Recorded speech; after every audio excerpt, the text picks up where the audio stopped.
I open the meeting of the Planning Committee. For those of you that don't know, I'm Mike Lawrence and I'm the chairman of the Planning Committee. It's normal for the top table supporting me and the committee to introduce themselves, mainly for the benefit of those watching online. So this guy needs no introduction. He was chairman for a long time, but over to you, Brian. I'm Brian Cox, and as he says, I used to be chairman. I'm here tonight because vice chairman. Thank you. Good evening, I'm Annette Roberts and I'm the Corporate Director of Infrastructure and Business Growth in South Staffordshire. Thank you. My name is Pardip Sharma and I'm the Planning Solicitor tonight. My name is Kelly Harris, I'm the Lead Planning Manager for the Council. Helen Bembo, I'm the Development Management Team Manager. Lucy Duffy, I'm the Assistant Team Manager for the south of the district. Gavin Pearce, the Senior Arboricultural Officer for the Council. I'm Ed Higgins, I'm the Conservation Officer for the Council. Thank you all. The first agenda item is to approve the minutes of the Planning Committee held on the 28th of March. Now, I wasn't present on that occasion, so can you tell me that they are a correct record, please? We all agreed on that? Thank you. Yeah. I'll sign that as soon as I get the opportunity. And thank you. Apologies, please. How are you?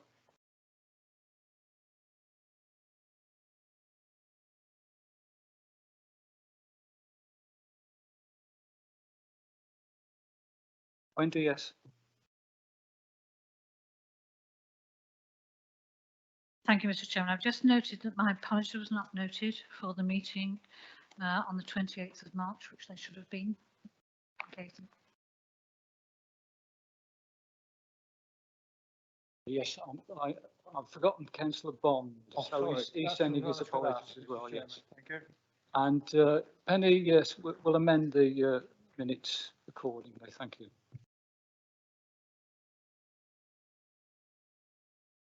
The next agenda item is the declarations of interest.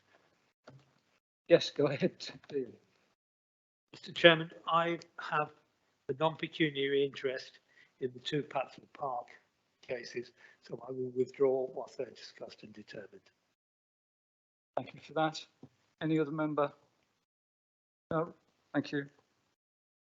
Well, agenda item 4 is the determination of the planning applications, and the first planning application, and in fact the first two, that's 22/0083 FUL and 22/00084 LBC are going to be combined together. We will be voting on them separately, but the presentations and the questions and the debate be together, and then when we come to the decision-making process, we'll divide them. So can we start, please, with a summary of both of the applications, please? Thank you. Thank you, Chair. The site lies in an isolated rural area to the south of the A464 and the A41, and the nearest settlement is Pattingham to the east. It has a rural setting, including lakes, which is the landscaped park of Patsall Hall, which is Grade 1 listed. The land around Patsall Hall was formed into formal gardens and pleasure grounds in the late 17th century and was altered in each century since, including by Capability Brown. This extends to 83 hectares and lies within a Grade 2 designated historic landscape area and are registered historic parks and gardens by English Heritage for their historic interest. The scheme, as amended, will see the erection of 62 holiday lodges spread across the northern half of the Red Line application site, beyond the site of the existing hotel, terminating at the southerly side of the Great Pool, with the remainder of the golf course to the north. The scheme would be for 100% holiday rental. The existing hotel building would be demolished and the listed temple structure would be retained as a folly with no specific future use noted. A modest amenity building would be erected not far from the site entrance, which would host a reception area and small cafe area. An existing machinery store used in association with the golf course would be converted and used for housekeeping and general maintenance purposes. The site is located within the West Midlands Greenbelt. The application site is considered to satisfy the definition of previously developed land. However, despite there being a net decrease in built form from the demolition of the hotel and the removal of the car parking area, the lodges would be spread across the site, resulting in sprawl causing significant harm to the openness of the Greenbelt. As well as the lodges, the proposal would also see the introduction of an amenity building towards the entrance to the site. Locating the amenity building in such a prominent location, along with the sprawl of the lodges, would cause significant harm to the visual amenity of the Greenbelt. The application site is contained wholly within and considered to be a Grade 2 registered park and garden, which is home to a number of listed structures. The listed parkland was designed by Lancelot Capability Brown, which form part of the pleasure grounds of the Grade 1 listed Padsall Hall. The application site lies in the southern part of the park to the west of the Great Pool, in the area associated with the Brownian remodelling. An 18th century boathouse and a small garden temple, both listed, survive in this area, together with a number of ancient trees, possibly part of the 18th century planting scheme. The character of this part of the park was substantially altered in the latter part of the 20th century by the intrusion of a golf course, the attachment of a sprawling hotel extension to the rear of the Grade 2 star listed temple, and the construction of a large associated car parking area. Notwithstanding these harmful changes, the underlying historic significance of the 18th century designated landscape remains intact, legible, and capable of reinstatement. The introduction of 62 lodges and associated roads and parking areas would cause harm, albeit less than substantial, to the setting of the heritage assets. Objections to the proposals have been received from Historic England, Conservation Officer, the Gardens Trust, Capability Brown Society, Georgian Group, and Shropshire County Council's Conservation Officer. A case for the public benefits and very special circumstances has been advanced to outweigh the harm to both the heritage and the Greenbelt, these being public access to the park, economic benefits, protection and enhancement of heritage and ecology benefits. This has been given serious and due consideration as a whole in the planning balance, but is not considered that it outweighs the harm. Any delivery of permissive paths that cannot be provided in perpetuity can only be afforded limited weight. Any public access to the registered park and garden should not be to the detriment of it. The applicants have also got a well-respected and recognised end user in mind if planning permission is granted. It is certainly welcomed that such a provider would be facilitating a tourist destination within the district, but that is not considered an appropriate site for the proposed use, nor is there a mechanism for this end user to be secured either now or in perpetuity. The proposed development would see the increase in footfall within the park, which would have a serious detrimental effect on the health of a number of trees on the site, some of which are veteran, as the use is incompatible and would result in pressure to prune and potentially remove such trees on safety grounds. A report that states that mitigation measures for great crested newts will be carried out under a European Protected Species licence. The applicant must provide further information, including a mitigation method statement for the site, which must prove to the council that the applicant is likely to be granted a licence from Natural England, should planning permission be granted. To date, this information has not been received. As the removal of the hotel would require works to the listed temple, a listed building consent is also required and is being considered this evening. Full details of the works involved and any required mitigation has not been received in support of this application. At this point, I'd like to draw members' attention to the update list that was sent round yesterday evening, which has further information from County with regard specifically to definitive rights of way. It also includes recent details of a relevant appeal decision that was also shared with members, as well as general updates since the report was drafted. So a site visit was carried out to this site yesterday for those who could attend. I think it was very useful for members to see it within context. But just for those of you who aren't familiar or didn't attend yesterday, there's a few slides to flick through. So this is a shot of the listed temple. So this obviously shows the listed structure with the Victorian element to the rear, which would remain, and then the wings on either side, which would be removed as part of the proposals.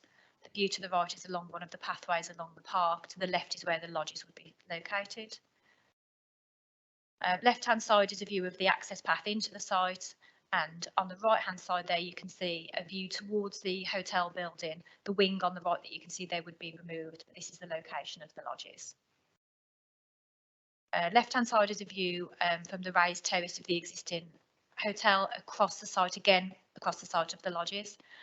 And on the right is the Great Pool, and the looking towards the area which would have the facilities building located. And this is the existing building that's on site, which would be the general maintenance building for the proposed use.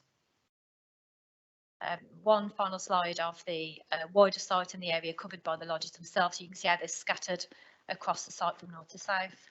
And then finally a visual of the proposed lodges. So in light of these objections, as previously outlined, it's strongly recommended that members refuse the application as recommended. Thank you, Chair.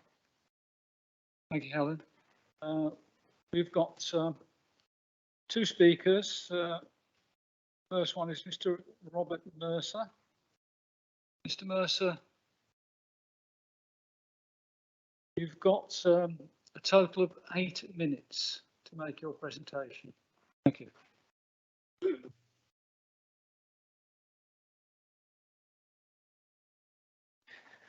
I am new to this as a farmer and I'm not a holiday operator. However, I would like to reassure you that as a farmer, I have the best intentions for all the land that I'm fortunate enough to manage. For me, looking after land in a sustainable way is of paramount importance, as is working with the communities which I'm lucky enough to operate within. I'm a fourth generation farmer and one of my key focuses is contributing to local communities. As an example of this, at our home farm near Lichfield, we host 93 farm visits per year for primary schools, allowing the kids to get a basic introduction to farming in the countryside. This is something I would very much like to replicate on our farm at Patsall. Along with my wife, we also founded a food charity, Farm Fresh Revolution, in order to promote healthy eating in primary schools in disadvantaged areas of Staffordshire. This is now seen as give out the equivalent of 500,000 meals to parents with young families. In Pattingham, we have renewed and extended the permissive footpaths, permission for which had previously been withdrawn by the Crown Estate prior to the sale to ourselves. And we have also granted a lease to Wolverhampton Scout Activity Centre in the centre of the farm. Last year, the Activity Centre hosted 3,500 overnight guests. And we have also invested in the site to improve accommodation and the activities which they can provide.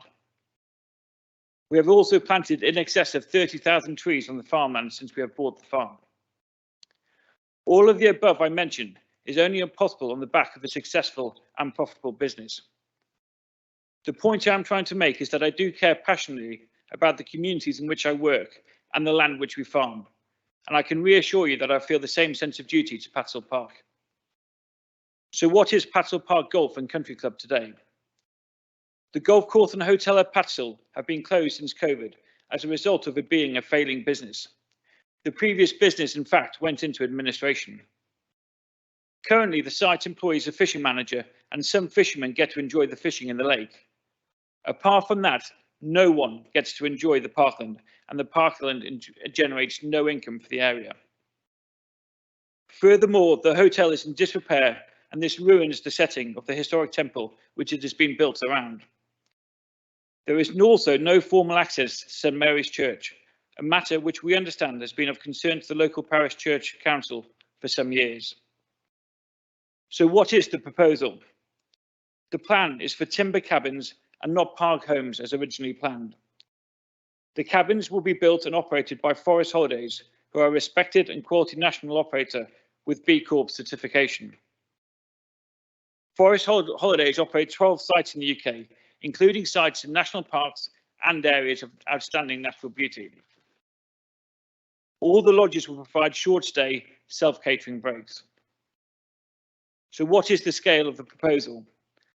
Patsell Park Golf and Country Club is circa 210 acres of ground, made up roughly half of golf course and half lake. The Golf and Country Club is part of 1,300 acres of registered park and garden. The Red Line development area is roughly 50 acres, of which we plan to build lodges on roughly a quarter of this area. This represents about 1% of the overall park and garden. It also represents less development than the current square footage of the hotel, which will be knocked down and the listed temple fully reinstated as a standalone feature. What are the objections to the proposal? My understanding is the main objection lies with the fact that it is a registered park and garden and it lies in the Greenbelt, and as such we have had objection from Historic England. However, I would like to point out the following. Firstly, the parkland has been managed and manipulated to produce the golf course that it is today. Secondly, the southern end of the parkland where the cabins are proposed is the end which has been most altered by the golf course. The northern end of the golf course is where the ancient trees are and which will be given over for the public to enjoy and allowed to flourish as an environmental and natural parkland. Thirdly, the parkland has already been developed and is home to a large red brick hotel visible from the road along with an extensive tarmac car park. Our proposal is smaller in square footage, single story and timber based, and as such will have less of an impact on the setting. I feel it is important to remember to judge the application what is currently there and not how the park looked over 100 years ago. Fifthly, Historic England have made no effort to visit the site despite our requests. And finally, the lodges are not near Patsell Hall or in sight of Patsell Hall and therefore should have no impact. Another objection is around building within the vicinity of trees. Firstly, we have responded to consultation feedback by reducing numbers and ensuring the siting of cabins as such that no trees will be impacted. And secondly, it should be noted that Forest Holidays' area of expertise is also cabins and woodlands and areas of natural beauty. So what are the benefits of the proposal? Firstly, the current hotel will be knocked down and the car park dug up. A large area will be left as parkland around the temple, allowing it to be seen in its true form. Secondly, the parkland will be able to be enjoyed by holidaymakers who stay at the site, and also the local community will be able to enjoy walking through the northern end of the park in the same way as the public can enjoy National Trust properties. Currently, there is no public access to the site. To clarify this point, I do not wish to grant permissive footpaths across the site, but permanent access to the whole of the northern end of the site enforced by agreement. This can be accessed by either driving to the site and parking in the northern end of the golf course, or 5 footpaths that I've already granted prior to this application, which link Pattingham to Patsell Park and to be similarly enforced. Thirdly, there will be permanent access to St Mary's Church granted via the parkland.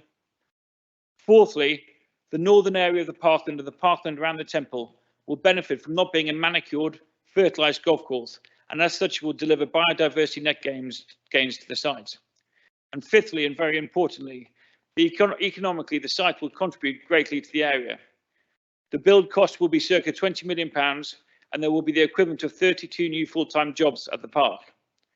There will be an estimated £2.5 million spent in the local area, and this will also deliver the equivalent of 47 extra full-time jobs. The proposals have evolved considerably in response to consultative feedback, and as such, I strongly feel that my proposal delivers the best possible outcome for the site. After purchasing the site, I took numerous experts around the site looking at different possible options. We concluded that lodges would be the best use for the site, and in fact, we have not been able to come up with any other suitable uses. The proposed number of lodges represents the minimum amount of lodges to make the site viable from Forest Holidays' perspective. By working with Forest Holidays, they can deliver a great customer offering and economic contribution to the area, allowing me to ensure the integrity of the rest of the site and to allow me to manage it to maximise the public enjoyment from it and to maximise its natural and environmental setting. I thank you again for your time and urge you to support the application. Thank you, Mr. Mercer. We've now got 2 statements that are going to be read out by Helen. Yeah. Over to you, Helen.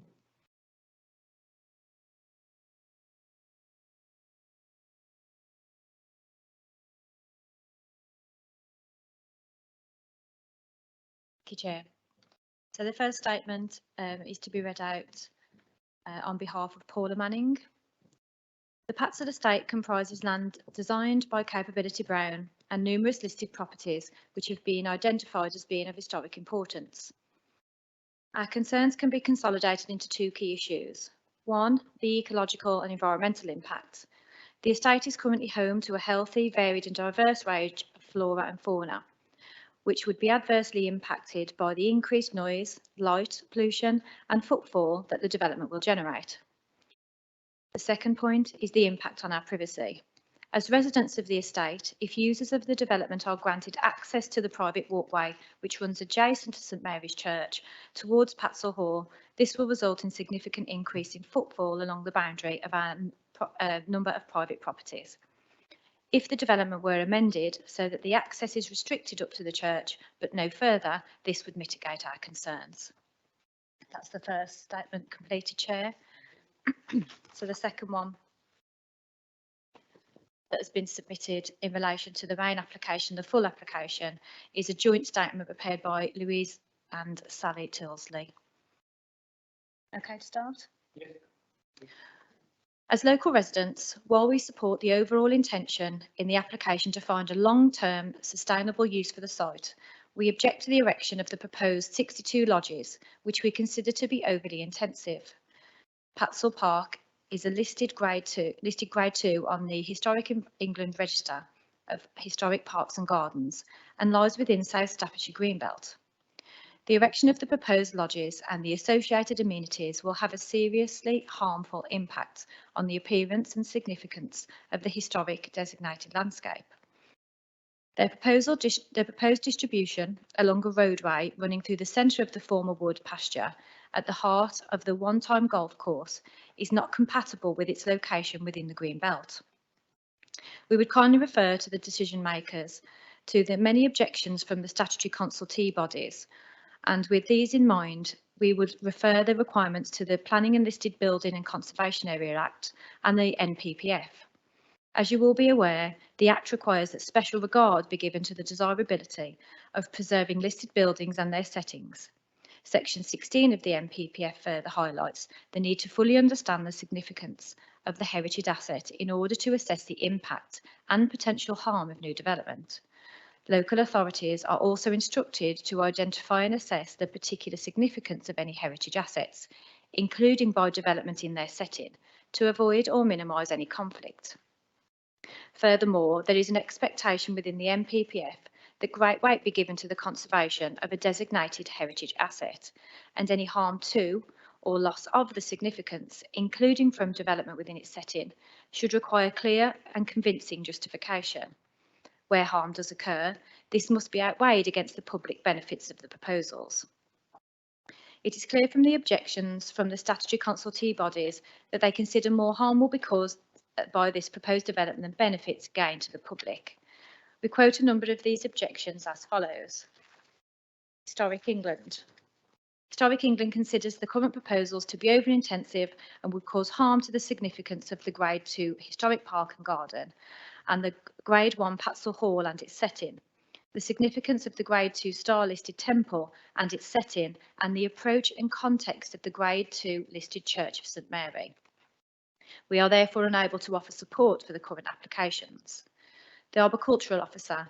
It remains my opinion that a development of this nature is not appropriate for a site that presents the arboricultural challenges that exist at Patsel Park. 3. Shropshire Council. I consider that the proposal would still consist of less than substantial harm as defined under paragraph 202 of the NPPF, where in my view public benefits do not outweigh the harm of the setting of the relevant heritage assets. Conservation consultation.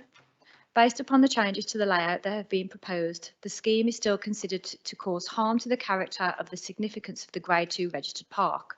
While the improvements to the setting of the temple are welcomed, in the light of these changes, the scheme is still not acceptable in heritage terms. This is noted that the objections raised by Historic England and Staffordshire Parks and Gardens Trust have not been addressed by a revised scheme. Point 5, local plans for planning policy. The site is located within the Green Belt. Policy GB1 of the adopted plan and the MPPF paragraph 147 set out that inappropriate development should not be permitted except in very special circumstances. It is acknowledged that there are several benefits associated with the proposal, including increased tourism, although there are concerns over private ownership of lodges. Economic benefits, heritage benefits and public benefits such as the opening of the parkland to the public and continued management. However, the introduction of the holiday lodges and associated infrastructure would have a significant impact on the parkland setting, with significant heritage and landscape impacts. The proposals have not demonstrated through the application that a specific number of lodges are required to make the scheme viable, or details how the ongoing management of the parkland will be achieved. Based on the above, it is considered that the application has not demonstrated the very special circumstances which is required to approve inappropriate development within the Greenbelt. The proposal would therefore conflict with National Planning Policy Framework and local plan policy on the Greenbelt. It is considered that the benefits of the scheme do not outweigh the identified harm or the conflict within the development plan. Therefore, planning policy does not support this application. In addition, we would like to specifically ask the decision makers to consider the following point in relation to the market review. The business case and the market review proportion assumes is that the demand for the high-end luxury lodges exist. We are concerned that this development will be a number of years behind the neighbouring development at Asbury, which will have significant additional facilities such as 27-hole golf course, squash and tennis courts. Asbury have planning permission for 300 lodges. Is there really going to be a demand for 400 luxury lodges within the local area? The market review and business case have no fallback option if the demand for luxury lodges does not materialise. Significant changes in the historic park and garden will have already been made to create this service and layout of the lodges. What will happen if they do not get sold? We also raise the question of how much benefit to tourism the local area would be gained by a further 62 plus holiday lodges, when there are so many other already planned for the existing local area. Chair, there is more to that speech, but when it was timed, that was the end of the timing. So I'll stop at that point. Yes. Thank you. Thank you. That will do. The next speaker who's speaking on both matters is the local councillor, Councillor Terry Mason. Okay. Councillor, you've got 10 minutes. Thank you. Thank you, Chairman. Members, I joined the District Council in May 2015. I became Chairman of the Planning Committee in May 2017 and subsequently Cabinet Member for Planning and Business Enterprise in September 21. Over this entire period, I have had considerable engagement with our planning officers who I hold in the highest regard. There have been some occasions where they and I have not necessarily agreed. Matters have been discussed and debated, and I can count on one hand the number of times we've found ourselves at an impasse. Unfortunately, this is one of those occasions. I understand they're required to take regard of comments from statutory consultees, even if they are totally outdated. And I'd like to thank Mrs. Duffy for a comprehensive report. However, I'm unable to agree the conclusions arrived at, in particular regarding the assessment of the balance of arguments involved. I'd also like to thank those members who were able to attend yesterday's site visit, and I'm aware there may be some concerns that approval of this application might set some kind of precedent for the future. And I acknowledge the appeal decision that has been included on the late list. But this site differs in many respects, by virtue of it having already got a hotel on the site, not merely a golf club that they're trying to replace. I'd also like to remind members that every application has to be determined on its own merits, not on the merits of other decisions. Now to the points I'd like to make. On the officer's report on page 18, under the Sustainable Tourism section, it's stated that a detailed business case has not been provided. Forest Holidays commissioned just such a demand and economic impact analysis. It was recently forwarded to you all. I had a copy of it. It clearly shows the experience of Forest Holidays, other locations, and therefore the likely benefit to this area. The same section of the report also refers to touring caravans, 100 of them. And whilst this might have been part of the original submission, in later iterations, they've been replaced by timber lodges, similar to the other forest holiday locations, many of these being in national parks and other areas of outstanding natural beauty. On the same page, it refers to the lodges being sold privately, and in fact, the objector's report that's just been written out refers to 100 lodges and them being in private ownership. This is a fault of the fact that some of the consultees' comments are totally out of date, and I find it quite annoying. It's no longer the case that they're privately owned. It was changed to 100% rental with the involvement of Forest Holidays. And compared to the previous hotel and golf course, where the majority of visitors were there for a day's golf or a single night because it was mainly a wedding venue, I know, I got married there. The new proposition involves longer stays, 3, 4, 7 days. Hence the economic benefit to the area. The officers have argued that it can't be conditioned that Forest Holidays are always going to be the operator in perpetuity. I'd love to be able to guarantee anything in perpetuity, but I would point out that a draft agreement's already in place, subject to planning consent, and the level of investment and their track record has to be recognised as a genuine commitment to this project. On page 21, the county ecologist acknowledges they've not even visited the site. And on page 33, Natural England now clearly state that they've got no objection. Indeed, the fact that Forest Holidays are a collaboration with the Forestry Commission, have many other forest locations, together with the fact that Mr. Roger Mercer, one of the applicants, is the former chairman of Harper Adams College, should give assurance that the development is in the hands of people who understand the sensitivity of the environment. Indeed, on page 41, the Woodland Trust on the 24th of March 23 withdrew their objection to the proposal.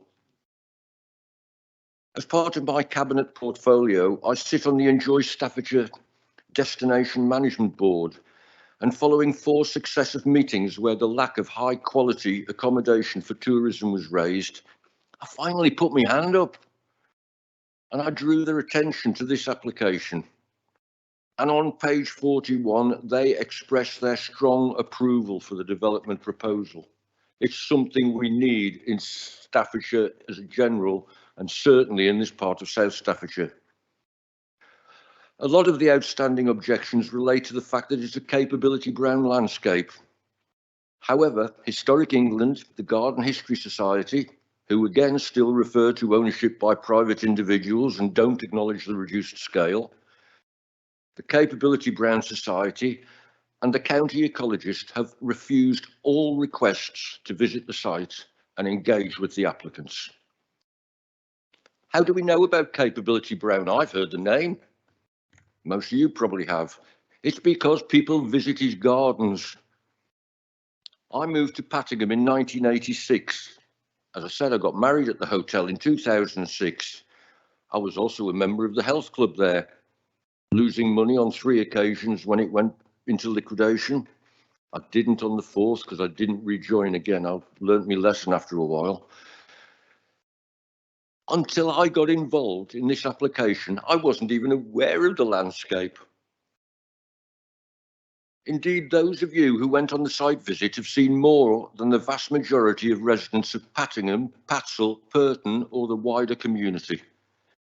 This is an opportunity to revitalise this site, restore the temple to its proper status without those massive red brick monstrosities impacting on the landscape, and replace the John Jacobs golf course, not Capability Brown golf course, with a rewilded environment better reflecting Capability Brown himself. Officers have criticised the applicant for not agreeing in advance proposals for new rights-of-way footpaths. I'm sorry, we didn't realise until it was brought up by our legal team, the council's legal team, that needed to be done. But as you can clearly see, The late list states, if the applicant is serious about improving access linkages through this proposal, then the county council would be willing to discuss it further. Mr. Mercer has already told you, told everybody, he wants these footpaths to be permanent. He wants them to be part of the community. He wants them to be a community asset. The applicant has also indicated their willingness to agree to undertake legal agreements restoring access across their land to St Mary's Church, which the Crown Estate removed years ago, and the owner of Patsell Hall has not allowed in my lifetime. In fact, he's got massive padlock gates stopping access from his direction. They've agreed to guarantee a safer riding environment for equestrians through their land, opening the park via footpaths across their land, from Pattingham Village to the park itself, benefiting the community health and well-being and creating a genuine new tourism facility and feature the capability Brown Gardens themselves. Indeed, as local member, I would wish all these aspects to be guaranteed as part of any approval. My question, members, is, are we going to allow South Staffordshire to remain ignored for serious tourism investment for the economic, employment, health and well-being benefits this application will bring? These aspects, together with the demolition of the existing monstrosity that surrounds the temple, the reduced footprint of the lodges, albeit more spread out over the area, but beautifully melded into the background itself,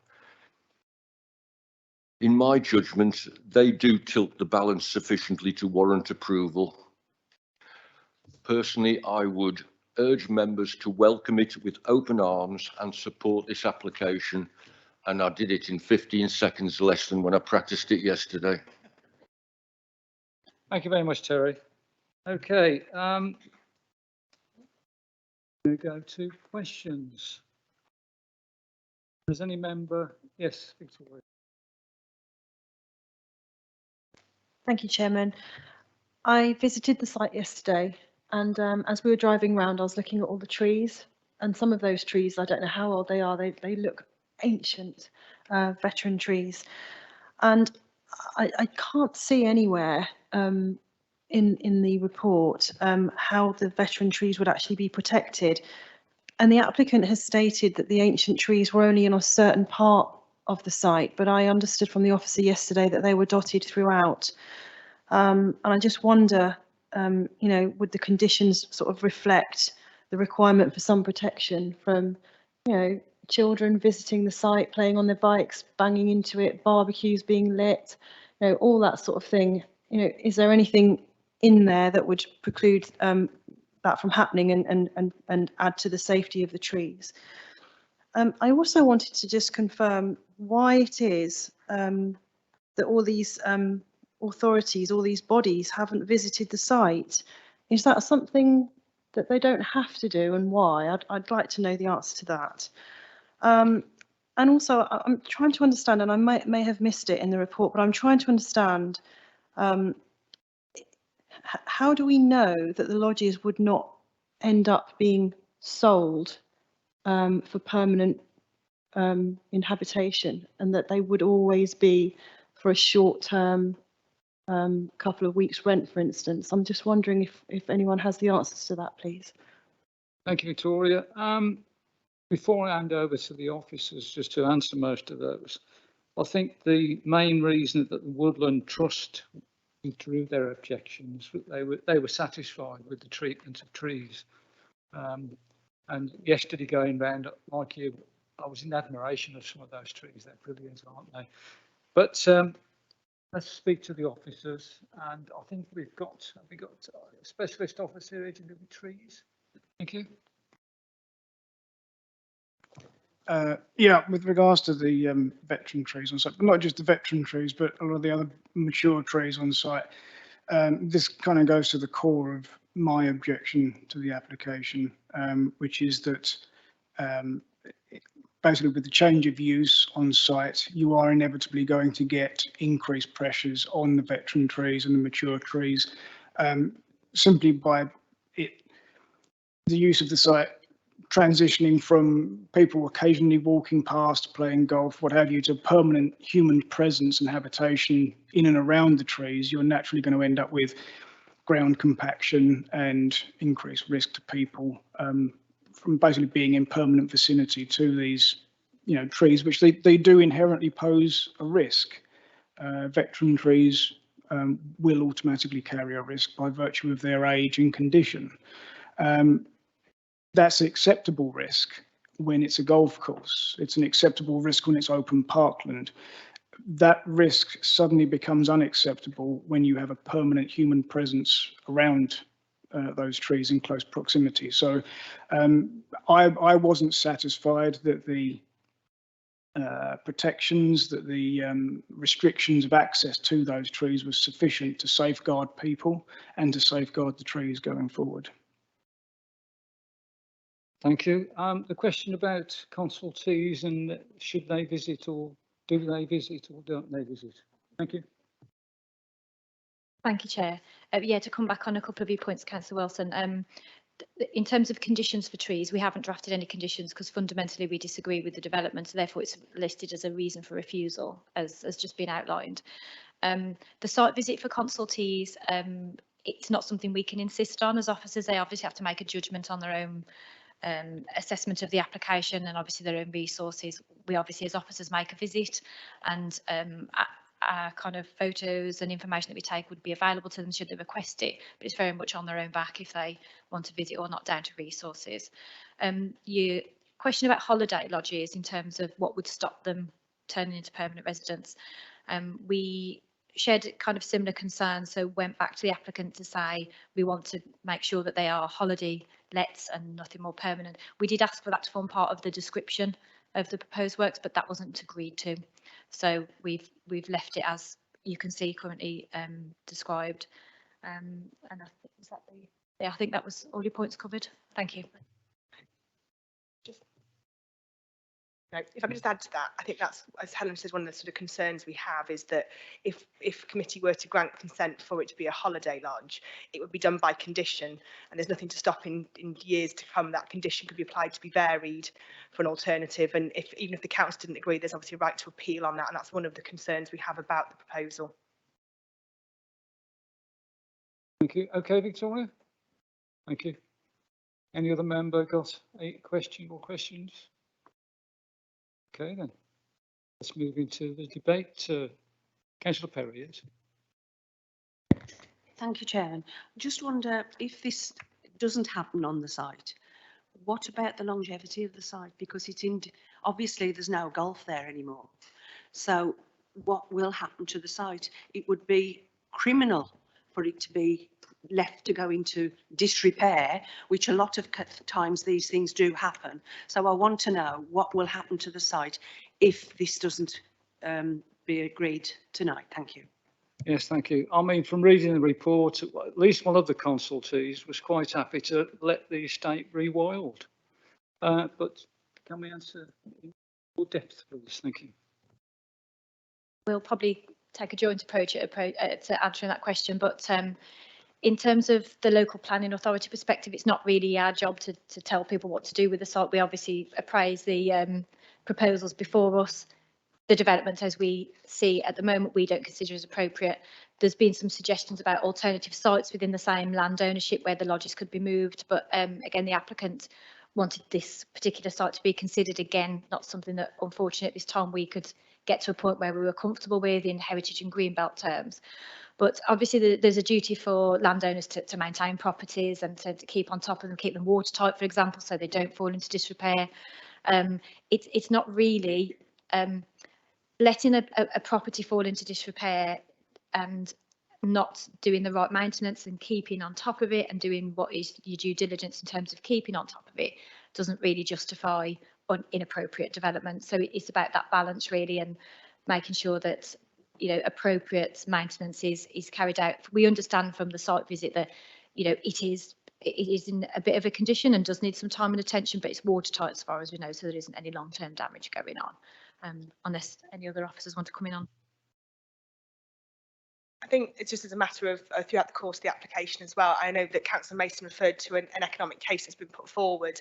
I think from an officer perspective, we don't feel that is a robust viability case that we've seen on other applications that look at alternative uses, and we do think that there could be another alternative use to potentially look at the hotel through a redevelopment. We appreciate it's, you know, it's of its time and it's in need of work, but it's our view that there hasn't been, there has been some submissions, but they're not with the detail of economic cases that you may see from other applications, and so that's, you know, we're not convinced that there isn't another alternative viable option for alternative use.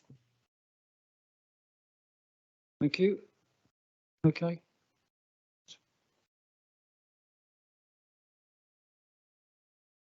We got anybody else that wants to speak? Yes, please.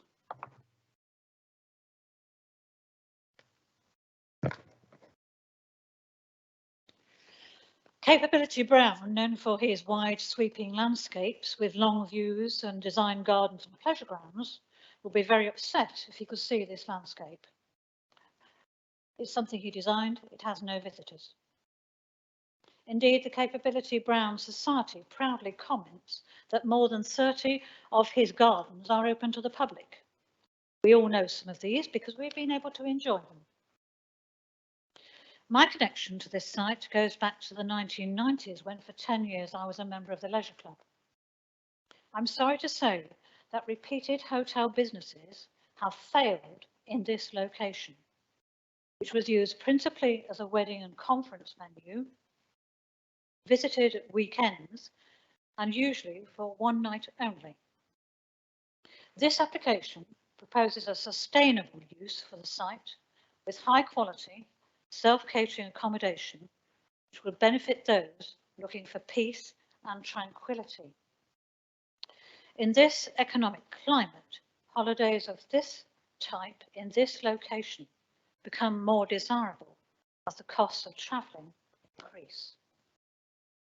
Under policy EV2, to have this sustainable project available to provide holidays would benefit local businesses, provide employment, and satisfy the Staffordshire desire for tourism in our beautiful area. I note that the local support for this is in the comments from local residents, of which there are 29 in favour and 14 against. The construction of the golf course and the hotel changed the use of this site. The golf course has elevated tees and sight lines to the next hole, rather than long distance views. It's also got creation of bunkers. The views across the site became vignettes rather than long distance views, as can be seen in views near Patsel itself, a failed wedding venue. I'm pleased to see the views from Patsel Horn are preserved in this application. The construction of the hotel, which is now becoming a dilapidated ruin, and the view of the temple would only be improved by the demolition of the building. The built form in this application will be less than that of the hotel. I welcome the plans to preserve the boathouses and the proposed community use of the temple. As my husband and I enjoy walking and frequently walk the paths and bridleways in this area, we welcome the proposed more public access to this estate, which largely remains hidden for local residents, who may not even appreciate the quality of this man-made landscaping and former golf course. This estate requires extensive maintenance and long-term planned use of both the land and the water. This application will secure that use, and we should remember that lodges are temporary buildings and not permanent structures. The dams for the water, the pumps and the fishing require maintenance, as do the proposed new paths and the existing roads, as we experienced on our site visit. There are comments in this application about traffic, in the assumption that all those visiting the park would be continually driving in and out. In fact, as an owner of a holiday caravan in a tranquil location, I can affirm that we do not use our car daily as we go to enjoy the location. We walk extensively during our stays.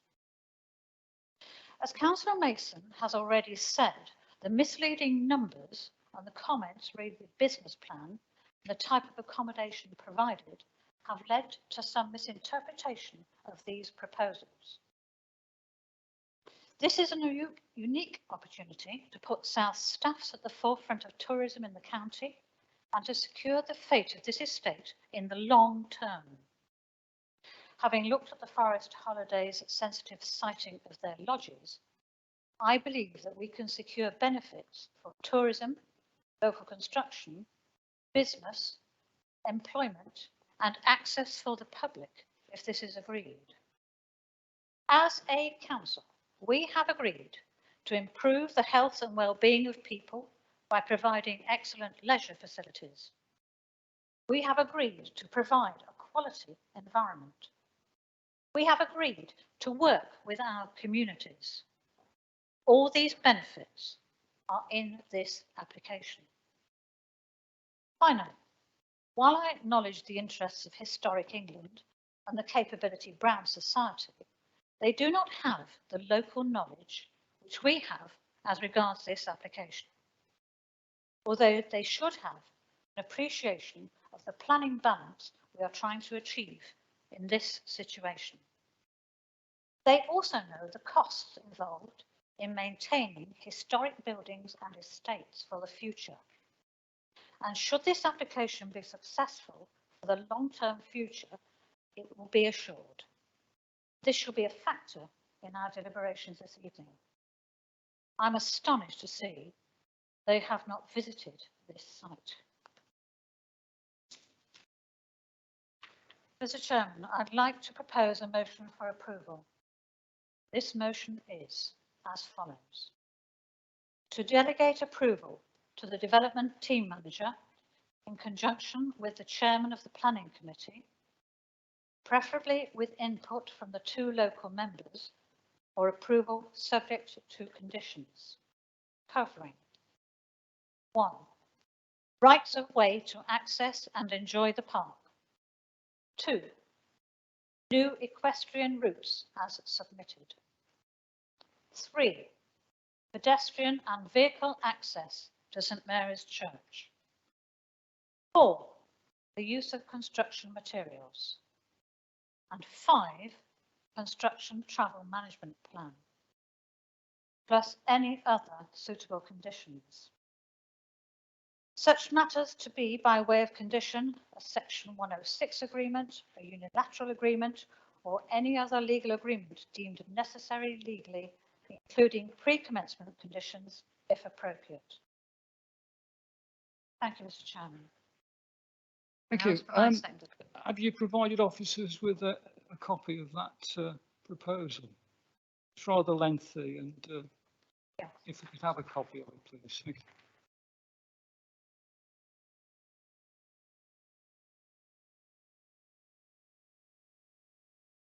Does any member wish to second the proposal? Councillor Reid, do you wish to speak? Thank you, Mr. Chairman. Yes, simply I would prefer to listen to the debate before I deliberate anymore. But I do support the recommendation for approval. I think this is an opportunity to put right what has gone wrong in the past, and we're very lucky, in fact, that the Mercer family have taken the responsibility on. And at least, as Councillor Perry said, they're going to maintain it. And if you don't maintain it, it goes to rack and ruin. And therefore, I have no problem whatsoever in seconding the proposal for approval. Thank you. Any other member wish to speak on the matter? Victoria? Thank you, Chairman. I do have a few points that I want to raise in no particular order. The first one would be that I do worry that as soon as the application were to be approved, that the current owner would sell it on and perhaps not have responsibility for it any longer. The other point was that the footpaths. Now we know at the county level that public right-of-way footpaths can take up to 30 years to be instated. I mean, there's a list as long as your arm, and we don't know when that might ever actually happen. I do also consider the point about the other part of the site that the applicant has stated is of no interest to him. And I wonder that in future, would that ultimately come up for planning as well? Something that we would only find out in the fullness of time. However, I do feel quite strongly, having listened to the other councillors, that we do need to consider that the business plan would improve and maintain the site and bring it back up to heel as it's in desperate need to have. And I also agree with the comments about the access to the church, St Mary's Church, which is absolutely beautiful and almost inaccessible. And I went to it myself last week, and I was staggered by this sort of hidden gem that really sadly not many people get to actually see. So I do think that that's a benefit to the community, as would I think the number was 47 full-time equivalent of local jobs. So that's an absolute positive.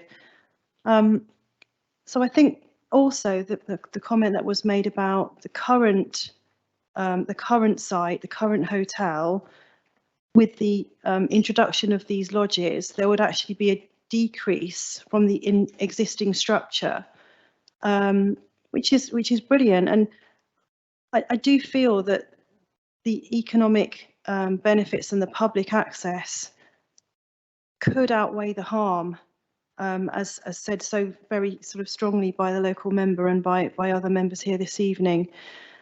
I am very concerned about the trees and the green belt, but I think that the strength of feeling, I'm minded to put this through, but I'm willing to hear the rest of the comments. Thank you.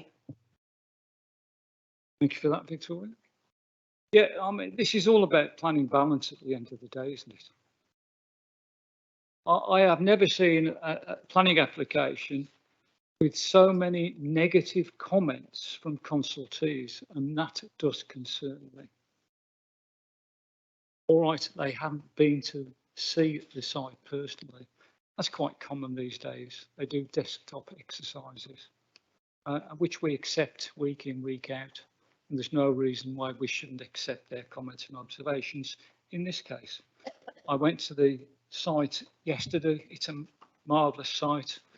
It would be lovely if we could open it up to the public so many more people could enjoy it. But there's a balance.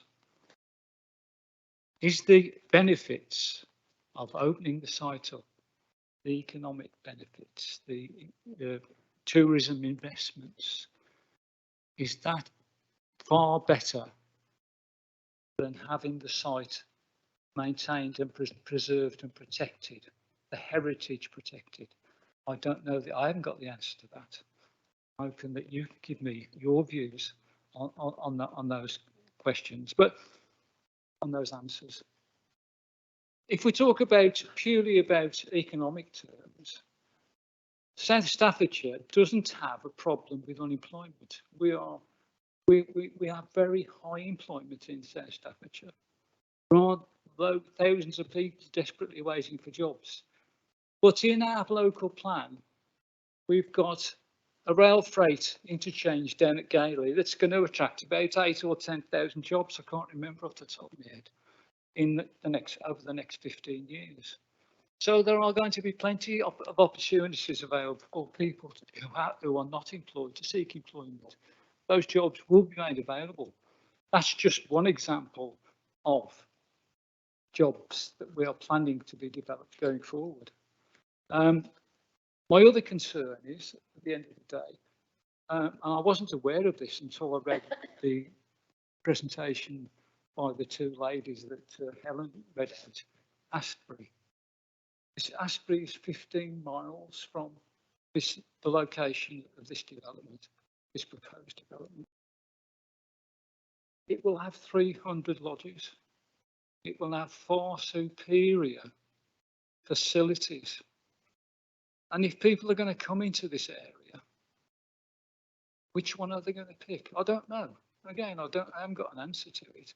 But that does concern me, that if we do give permission tonight for this development to take place, only then to find out that Asprey are pinching all the tourists and they're all going 15 miles down the road to enjoy what is it, in fact, a lovely place. Bridge North Shropshire's a lovely place as well. Yeah. So I haven't got, when I'm talking about planning balance, every day I change my mind on this. Every time I read it, the balance goes one way or the other. And I'm hoping that with our proper debate tonight, we can all reach a conclusion. Kath, you want to talk?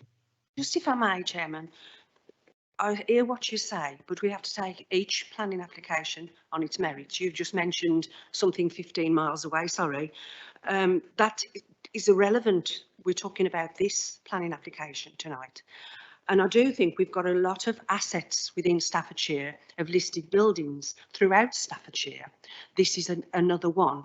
And I just think that to make it economical in this day and age, we have to move to the future. And I think this is, to me, is looking to the future with keeping what's there of the past. That's how I see it anyway. Thank you.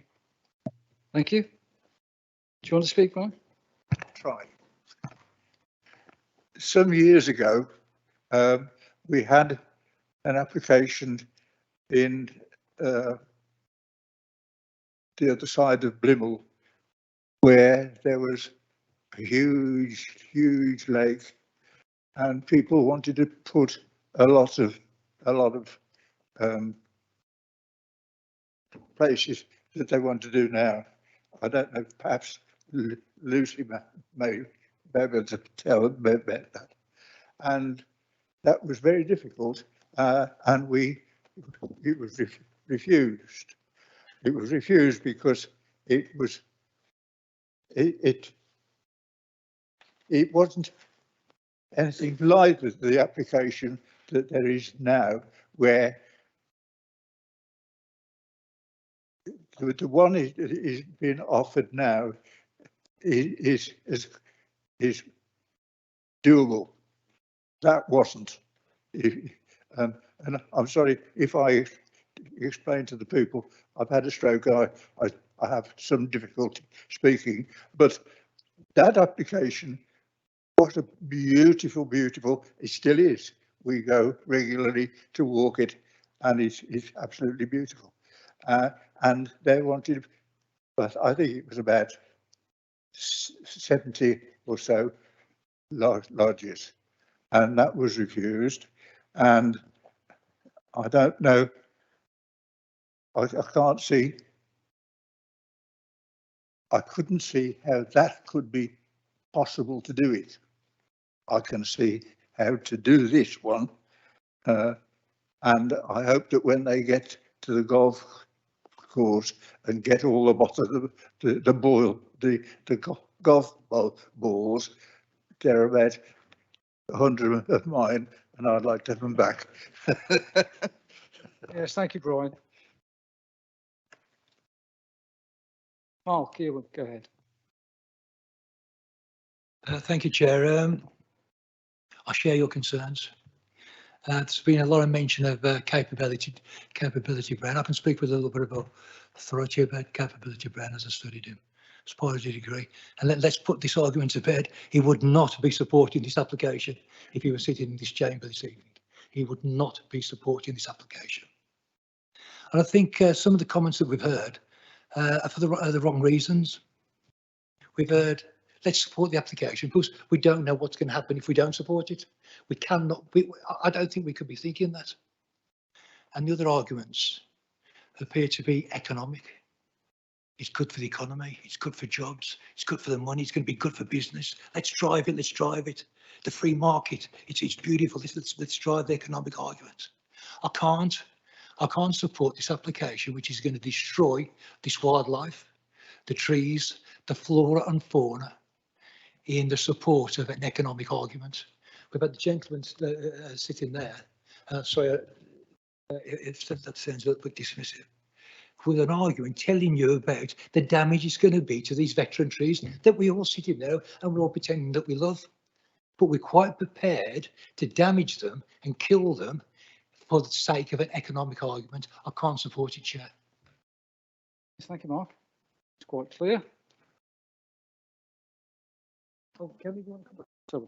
If it's okay, we just have a few comments, just in order to, obviously there's an alternative motion, we just need to manage legal risk at this stage. So there's just a few things that have been said that we just need to correct factually at this point. For the avoidance of doubt, the folly will not be open for community access. The applicants are quite clear, it will be just part of the buildings on site, so we need to make sure that's not considered in the planning balance as a community benefit. I also just want to come back on the comment that there's been a misunderstanding and misrepresentation by the officer in the report. That is categorically not the case. The case officer has fully assessed this application against the consultee comments. Now, all consultees have been reconsulted, but some of them chose not to amend their comments because they were in an in-principle objection. So whether it was 100 lodges, 62 lodges, privately owned or a holiday company, they had an in-principle objection, so chose not to update it. Now, the case officer, when coming to the conclusion, has reviewed all of those comments and has not got a misunderstanding of what their position is fully aware of their position in coming to their conclusion. So just need to be clear that there is not a misunderstanding or misrepresentation on the part of the case officer. The final point we just need to pick up on is around improving the public access. Absolutely, we think that's a really good benefit, and I think that's reflected in the case officer's report. We're very much supportive of increasing the access, but that should not be at the detriment of the heritage or the landscape or the veteran trees. The heritage and landscape is likely to be at greater risk with significant increase in human interaction with those trees.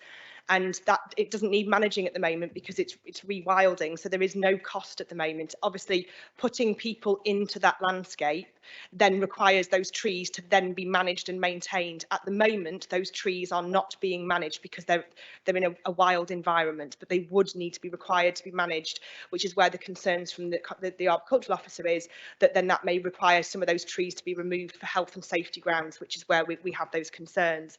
So that's just a sort of correction on some of the points that have been made, but I'm conscious that my colleagues in conservation and arbors would like to say something. So Ed, do you want to go first, please? Thanks.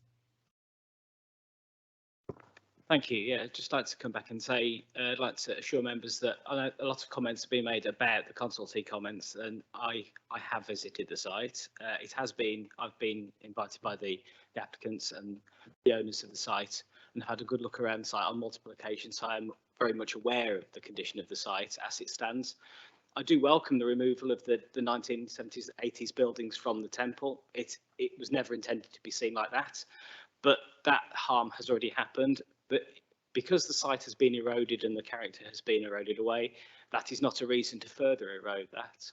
I'd argue that the comment about the lodges being temporary structures, although they are timber, there are solid, they will have to have some kind of footings, which will be there permanently, concrete footings and pads for them to sit on, which are much more difficult to remove from within the park than the bunkers or the landscape that is there at the moment. And the site has been eroded, and it's that sort of, we need to look at preserving the historic environment as much as we can. It is a fragile resource. It is as fragile as the natural environment. Once it is gone, it can't be recreated. Just quickly, one other point, just like to say about the one other building that there is another listed building that there's a lot of talk being made about of the temple. It's very difficult to see. If you could go back one more slide the other way, so that, thank you, yes. The photograph that looks back towards the hotel building there has got the temple in the centre of it, with the 1980s and 70s additions around it. To the left of that, in amongst the group of trees, there is a Grade 2 listed boathouse, which is very much hidden. It is designated, it's protected by law, it's a Grade 2 listed building. It's subterranean within the bank of the lake, it's intentionally hidden to be seen in context with, not to be seen in context with the temple, so that the landscape is intended to be an open landscape with a temple standing on it. The boathouse is supposed to be hidden away, putting lodges within its setting, although spread further across, although smaller than the buildings that are there, is eroding that character again, that it's further degrading the fact that it's purposefully hidden. It's very difficult to see on that, to say, unfortunately, it's one of those that the second time, I didn't see it until the second time I visited the site. You almost have to sort of climb into the lake to see it. Yeah. Thank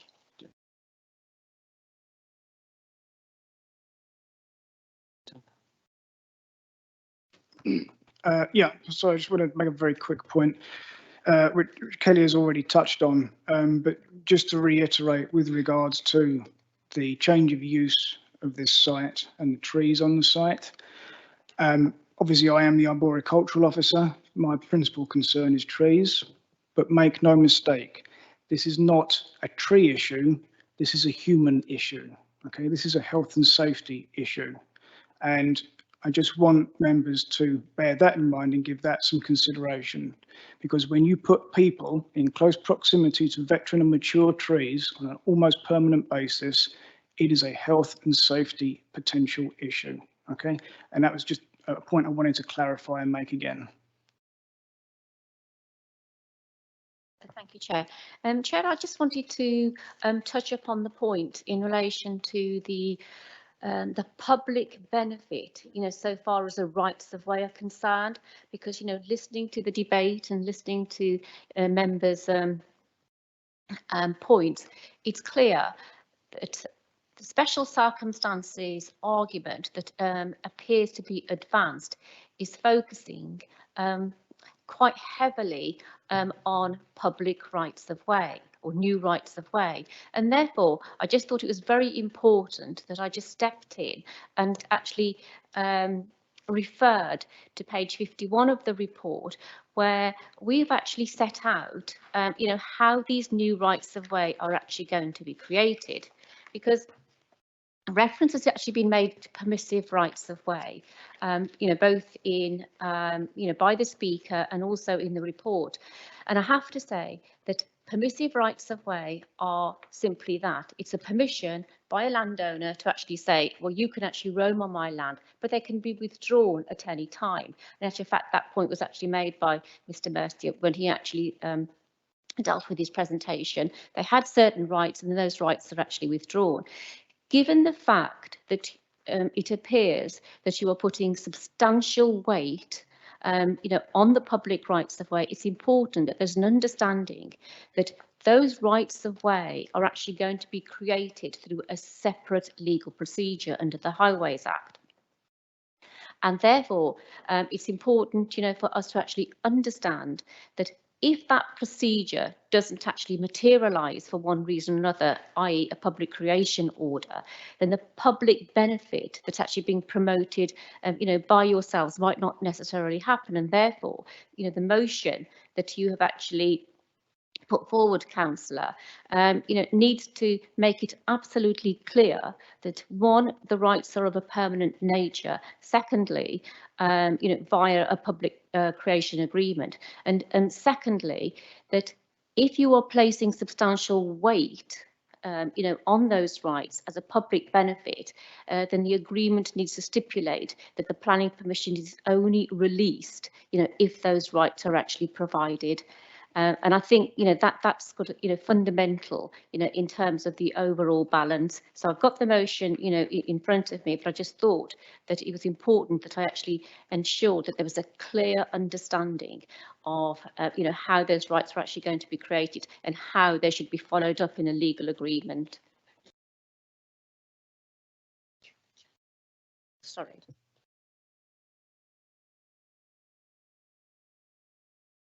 Yes, Chair, just through yourself, I think I've just been asked whether the motion can be actually changed, but I've indicated all those comments, so I'll just wait, for, a response to actually come back on that, and then we can just deal with it accordingly.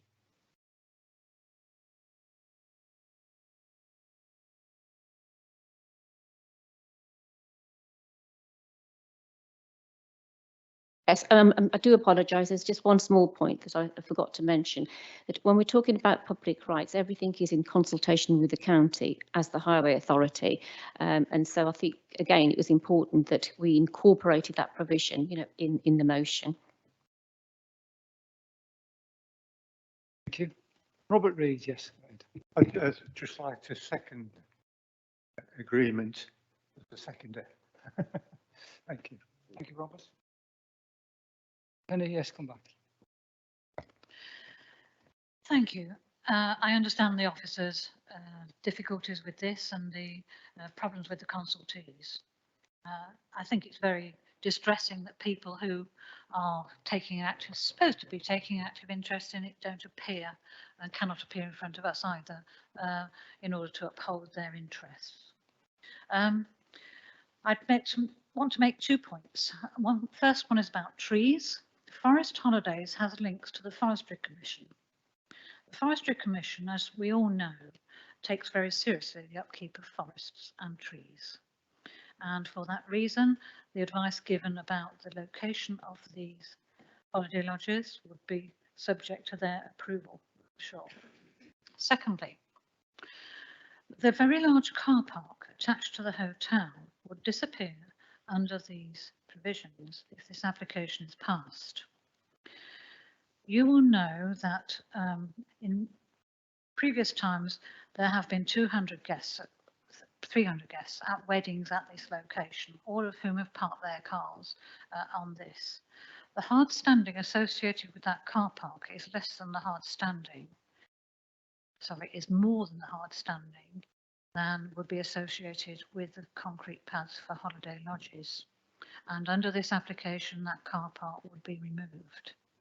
I think we need to be thinking very seriously here about how the environment is changed. It's already been changed beyond Capability Brown's original design.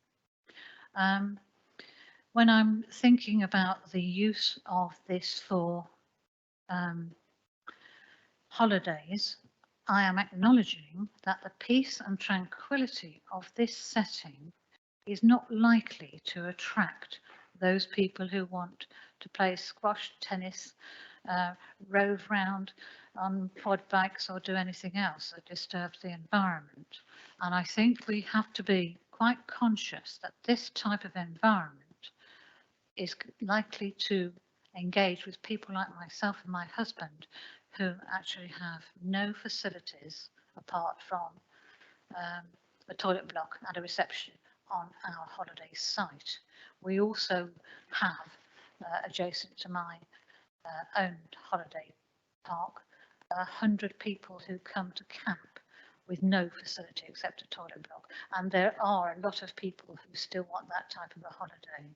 They don't necessarily need entertaining all day long, neither do they need a swimming bath, a bar, or anything else. They're happy to be in this type of environment. So I don't believe that this type of application would attract those people who want to be incessantly entertained. In fact, I see this as a direct benefit to local businesses, because if people want to have a meal out, they're likely to go to local places. I see it as a direct incentive to the local store that offers groceries, because self-catering holidays are things that family can now afford, and they're not able to afford in this country, generally large hotel prices. Thank you. Thank you, Penny. Robert Reid, you will speak. Thank you, Mr. Chairman. I must say that the Mercer family have taken on tremendous responsibility. And I think that we're grateful, or ought to be grateful, that they are prepared to do that. The pluses and minuses we've listened to in debate. And I still feel that the plus side is still my form of reason for approval. I read the report and had a bright smile, actually, when I read the description of Capability Brown's landscaping and its paths and carriageways with beautiful vistas. But they were for the privileged few. Today, in 2023, we have the opportunity for those beautiful vistas and carriageways to be enjoyed by all. And this is a unique opportunity to change that actual reason in the first place for capabilities, probably expensive fee for the design.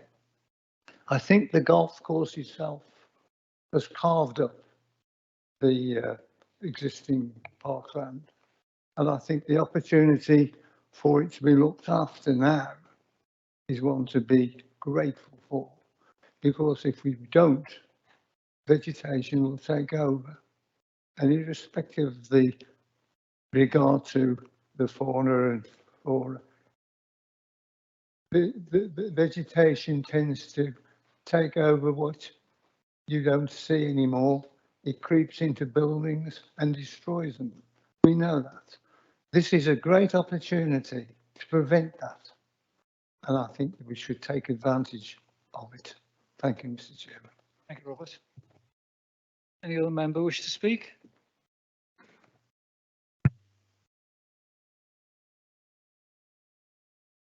Apologies, members, I need to come back in on one point. I'm just conscious of managing the risk of making the right decision, so I just need to just sort of correct a few things.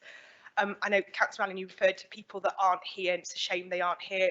Everyone who needs to be here to inform the members of the committee are here this evening. I understand the view of the statutory consultees, Historic England, for example, but that's why Ed Higgins is here, because he's our Senior Conservation Officer who is representing the heritage issues. So we are able to respond to the committee, and we have given the committee all the relevant information for that decision to be taken. I think it's quite clear from the report what the statutory objectives are. It's very much that the harmful changes that are underlying the historic significance. The 18th century landscape is still there, it's intact, it's legible, and it is capable of being reinstated. Quite simply, that's their professional view, and that's what is in their comments, and that is what Ed Higgins is here to represent this evening. So I appreciate you may not agree with that, but they have been engaged, they have been involved. There is not a requirement for them to be here this evening. The officers are here to support the committee, so just to make that point clearer. Thank you.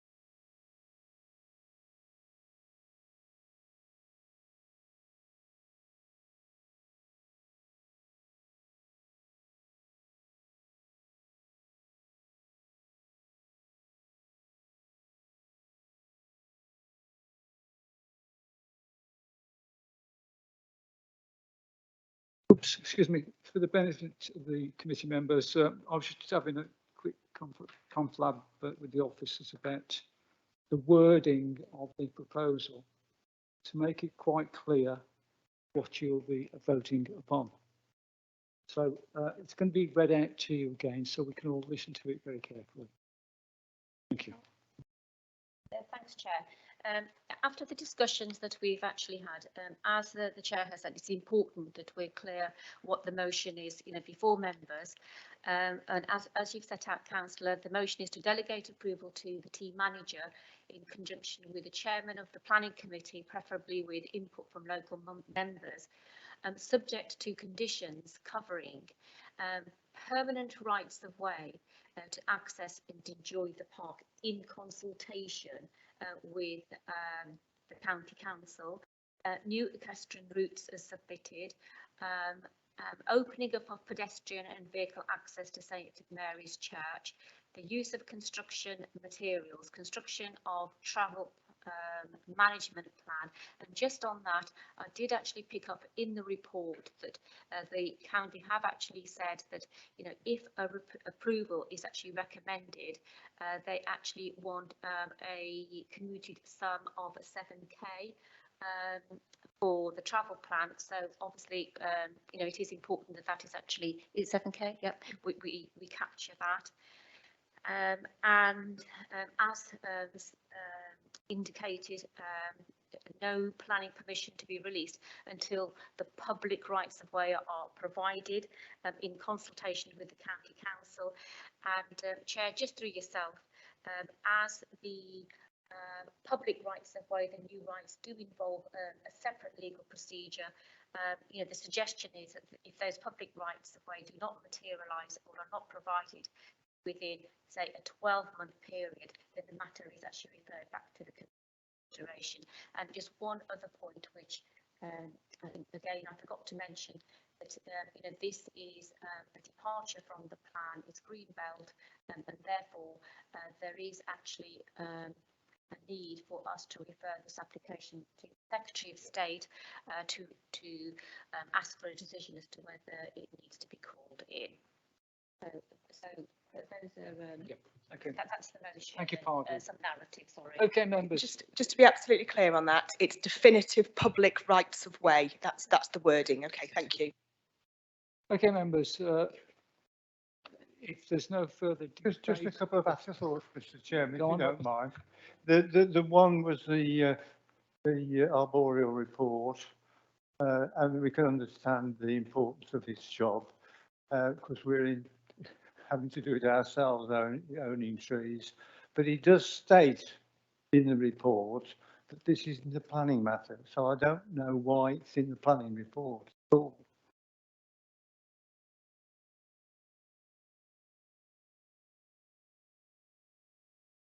I'm not sure what you're referring to, but for categorically, the trees and the veteran trees are absolutely a planning matter. It's at the heart of the officer's recommendation for refusal. So unless you can point me to a paragraph that you're referring to where that is, I don't know. I'm referring to the officer's report to us, and he was talking about health and safety.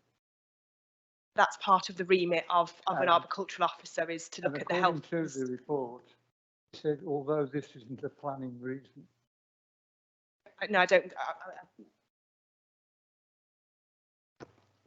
I think what you're referring to is that the rebuttal that came from one of the agents for this talked about the changing requirements for health and safety inspections and pruning and so on and so forth. And they were saying that as it is at the moment, there is no tree maintenance going on the site, and if this proposal were to go ahead, then the trees would be maintained to a better standard, and ergo that would be a better thing. Where I said it wasn't a planning matter was they had said in their rebuttal that if this proposal doesn't go ahead, they could quite happily reopen the site with its current usage without doing anything extra, and that would somehow be a bad thing. I pointed out that if they were to reopen as a golf course or whatever it might be, and this proposal went away, the liability would sit with the site owner and the site operator, and that would not be a planning matter. It's not that health and safety with regards to this proposal isn't a planning matter, it's very much a planning matter. Okay, thank you. Okay, members, unless anybody else wants to speak, are you all clear in what you're voting for? I mean, basically what we're saying is that the benefits derived by the public rights of way and access to this site outweighs the damage and harm caused to the greenbelt and heritage sites within that defined area. That, in a nutshell, I think is what we'll vote on at the end of the day. So if you are in favour of the proposal, can you please now show in the normal?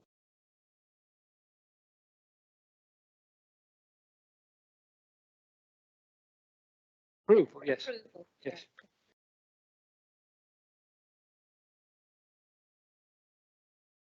7.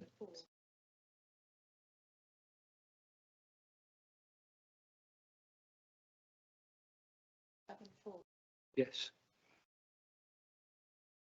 So that's 7-4. Anybody against? 3 against.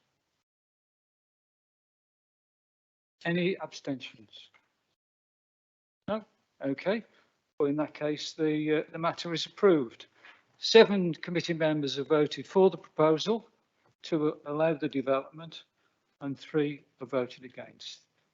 Your motion is carried, Penny. Well done. Thank you, Mr. Chairman. Thank you for the support of members. Okay, let's move on to the second part. You can go if you want to, Terry. Yeah. Let's move on to the second part of the application. Ian, we haven't quite finished.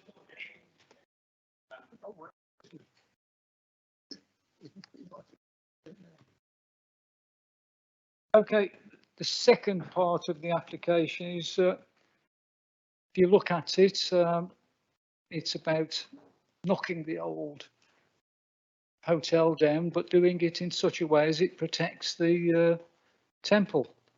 Now, the conclusions at the end of the report are that there is insufficient evidence or insufficient information, sorry, within the report, within the application, for us to make a decision. When I spoke to officers about this, they said, well, we could probably deal with that by conditions. So I'm going to ask Helen now to make comments on that first, please. Thank you. Through you, Chair. Yeah, just to say that there is additional information pending with regards to the listed building consent application that officers haven't received and haven't been able to assess to this point, hence the recommendation. But if in conjunction with the previous decision that's just been carried, if you were mindful to approve this, we could condition those matters and therefore we could consider them, but they would be part of a conditional approval. Does that help, Chair? Do members want to debate? Could you just elaborate on what the conditions are going to be? I mean, you've just. Pardon? Oh, it's me. We won't be able to elaborate what those conditions are yet, but there'll certainly be pre-commencement conditions, and we'd want to tie them right down to make sure that it was done in a sensitive manner, that things were removed in a sustainable way, that, well, Ed, do you want to? Yes, thank you. Yes, conditions, because the temple building is grade 2 star, so it's in the top 8% of all listed buildings nationally. Therefore, the method of how that is actually dealt with would have to be done in a sensitive manner with the correct materials. We'd need an understanding, but we would have to.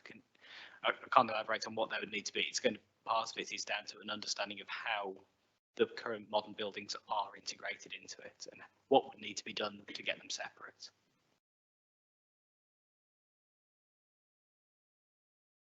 Okay, Rob. Has any other member got a question before we go to the vote? Any other member want to speak on it? Ask you to vote then. All those in favour of the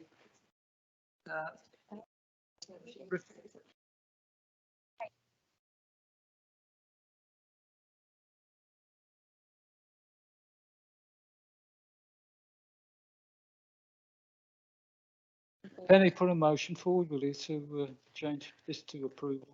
Okay, following the officer's recommendation, we approve this report with conditions, and those conditions will be fixed by the planning officers and notified to us. That's fine, thank you. Andy? Robert Reid is going to second it. Thank you very much. All those in favour of approval? As well. I think that's unanimous. Thank you very much, members. Thank you for that. Let's have a 5-minute comfort break, please.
Okay, members, if you can resume your seats, please. I promise you won't be much longer.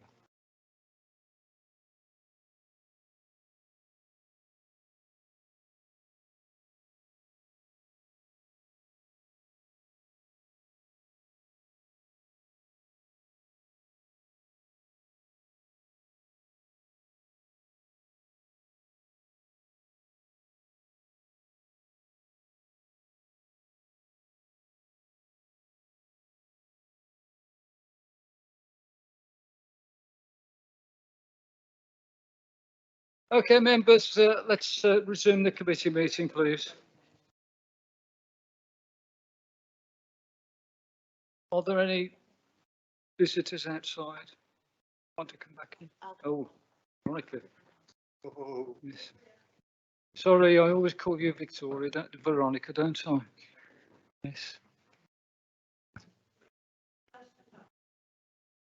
If there are people out there, we can call them back in.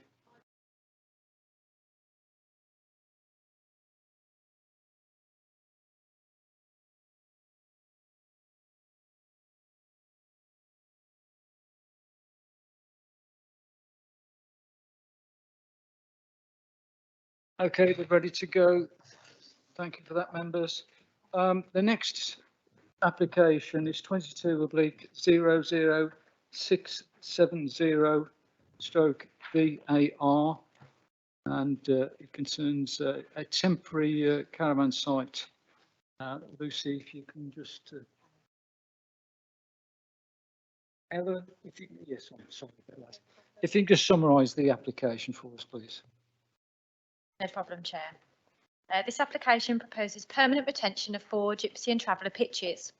These pitches were granted temporary consent in 2016. The site is located within the Greenbelt and is designated as a Gypsy and Traveller site in the emerging plan. This represents a planning policy change with regard to the site's history and previous applications and appeals. So that's the relevant change when this application is being tabled this evening.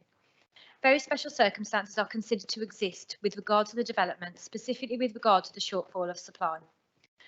So given this change in policy situation, officers are recommending approval of the pitches on a permanent basis. This will be subject to a unilateral undertaking with regards to the Cannock Chase SAC mitigation. So permanent approval for the pitches is recommended. Thank you, Chair. Yes, thank you, Helen. We've got no public speakers on this matter. Local member is Thank you, Chairman. For what it's worth, my opinion is this will be much the same as it has been, and as long as the conditions are adhered to, I see no problem. Thank you for that. Any other member wish to speak? No. Do we want to debate this matter? Made our decision, have we?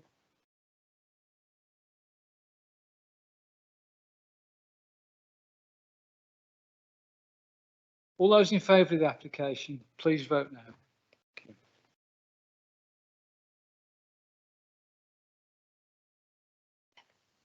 That's 11-4. Anyone against?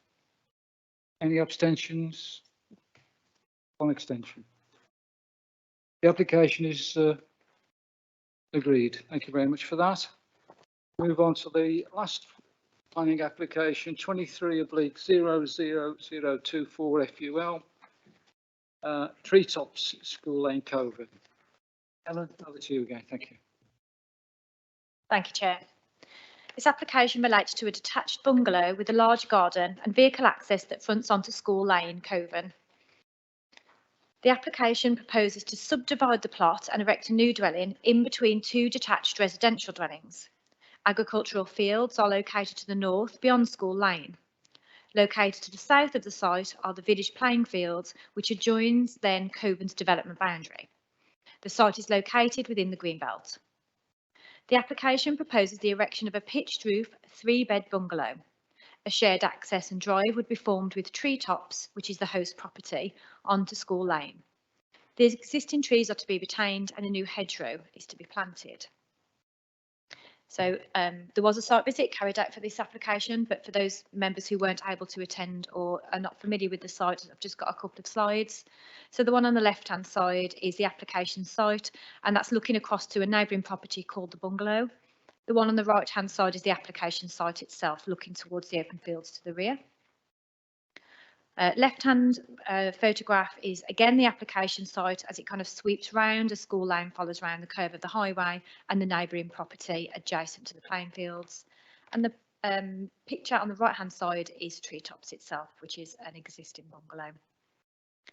This is the site plan that shows the existing properties, Treetops and the bungalow, and the location of the site as proposed would be in between. And finally, the elevation plans and floor plans. So at this point, I'd like to draw members' attention to the update list that was sent around yesterday, which includes a technical note provided by the planning agent and the council's rebuttal to that. So this application is recommended for refusal on greenbelt grounds, and this is with specific regard to limited infilling in villages. The settlement and development boundary of Coburn is to the south, so this side sits outside of that. It is separated from the site by the playing fields, and there is no footpath between the site and the established settlement, which adds to the separation. The site is therefore not considered to be within a village setting and therefore does not represent limited infill within villages.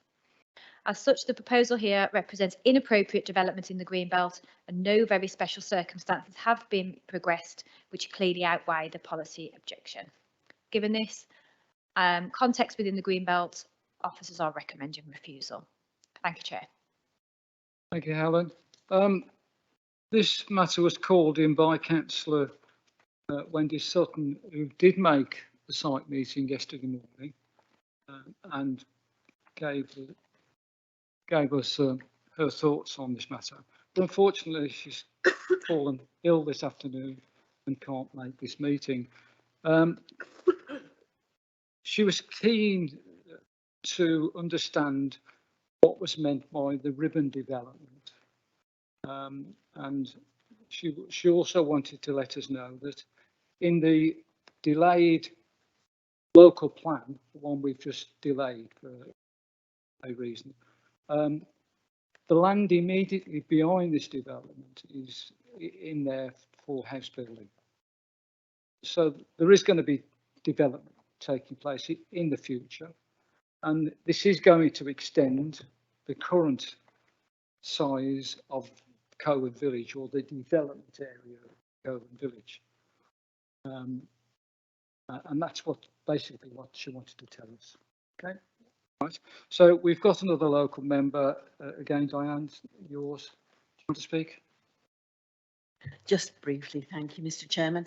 I just wish that Wendy was here to give her views yet again, so that people would understand more fully than I can express them.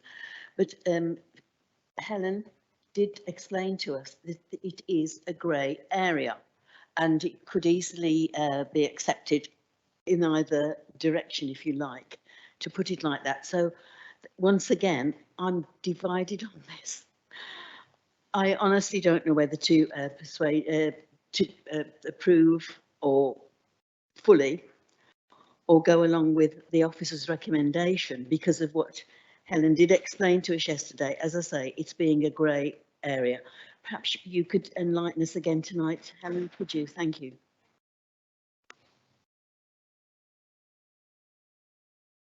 Yes, please. Through you, Chair, yes. In terms of what was discussed on site for the benefit of members who couldn't attend, the reason why officers are recommending refusal is that within Greenbelt policy, there is a provision for limited infill in villages. So whilst you can look at this plan and you can say that it's limited infill, I don't think as officers we would debate too heavily about that. I think it could be, and probably is, infill development. It's what we call a ribbon, albeit a loose ribbon of development, but nonetheless, I don't think that's a particular argument we would pursue. The issue is with the context in a village. So as officers, what we do is we take that approach to be the development boundary. So each of the villages have got a development boundary where development is acceptable, because it's not Greenbelt designated as an area where development should be focused. So whilst in terms of this, yes, it's Greenbelt, yes, it is infill development, but it's not within the village. And as officers, we've taken a consistent approach to interpreting that policy, which is if it's outside of the village, it's therefore inappropriate. So I hope that helps. So that's where the grey area that Councillor Holmes has discussed is because it is infill, but it's not in the village, so it is not policy compliant, therefore not acceptable development in the Greenbelt and should be refused. Does that help? Yes, I'm working off 2 pieces of paper here. And the ones doesn't show Mr. Chislett, the agent, who wants to speak on this matter. The other one does. So my apologies, Mr. Chislett. It's your turn now. You've got 3 minutes.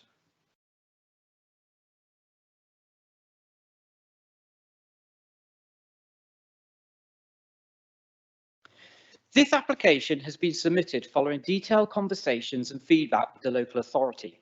Yet the local authority now consider the application site as falling outside of the village of Coven and wants to be seen to be consistent by recommending refusal similar to an earlier application. Submitted information demonstrates that the earlier scheme was for a new build development, not a single infill dwelling. The local authority acknowledged that the design appears as a limited infilling proposal. The case officer also states that the site lies within a ribbon of development forming 4 dwellings. The current design application does not impact the existing treetops dwelling or hinder the extensions that have recently been granted consent there. Instead, it naturally infills a plot of land between 2 existing dwellings. The site does fall within the physical edges of the village. The most recent version of the NPPF states that development is acceptable as limited infilling in villages. The NPPF does not define what is a village and does not confine the definition of a village to only areas within a settlement boundary. A recent planning appeal for a scheme in Treasil meant that the planning inspectorate has provided clear indicators on what can be considered as the edge of a village. The local authority have confirmed to MTC that no other more recent appeal decisions have been produced that supersedes this appeal. The planning inspector confirmed that a village sign is a clear indicator of the boundary of a village. The inspector also notes that the existence of dwellings in the area of that site also indicate that the site lies within the natural build-up of a village. The application site meets both these criteria, being located closer to the village centre than the Coven village sign on School Lane and closer than a further 40 residences on School Lane. The site lies closer to the village centre than the Harrows Public House, and the ribbon of dwellings it lies within borders the village playing fields and sports clubs. School Lane has a 30-mile-an-hour speed restriction in place that leads to and through the centre of the village. A 30-mile-an-hour restriction is associated with the roads within villages, not beyond them. The speed restriction is there to protect pedestrians, as drivers should expect local residents to be walking this lane as part of the general village fabric. In summary, the application site lies within the physical boundaries of the village of Coven. As such, the principle of a limited infill development at this site can be established. The proposal is for a modest bungalow, which there is an acknowledged local need in this local service village. The local authority have accepted that the design, massing and detail of the submission is in keeping with an infill development and would not affect the setting or streetscape of School Lane. Therefore, MTC would respectively suggest that there are no valid planning reasons to refuse this application. Thank you very much. Thank you, Mr. Chislett.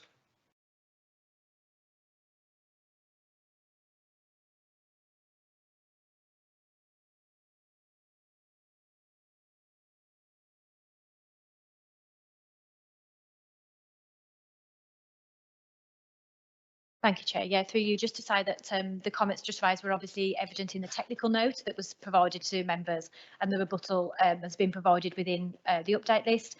But it is very much about the definition of a village, and that is the grey area. That is there. It's open to interpretation. And like I explained to members on site, from an officer perspective, in order to maintain consistency and in order to remain clear in terms of our approach, we look at the development boundary as the village. Anything outside of that we don't consider to be necessarily the village location. I understand that can be open to interpretation, but for consistency measures, that's what we have done. In terms of the appeal decision that was referred to, it was in Treacle and related to the location of the village signs. I think Coven's different in this context because you've got the village sign right off the edge of the 449 as you turn off the main arterial route. So it's appropriate to put the village sign there.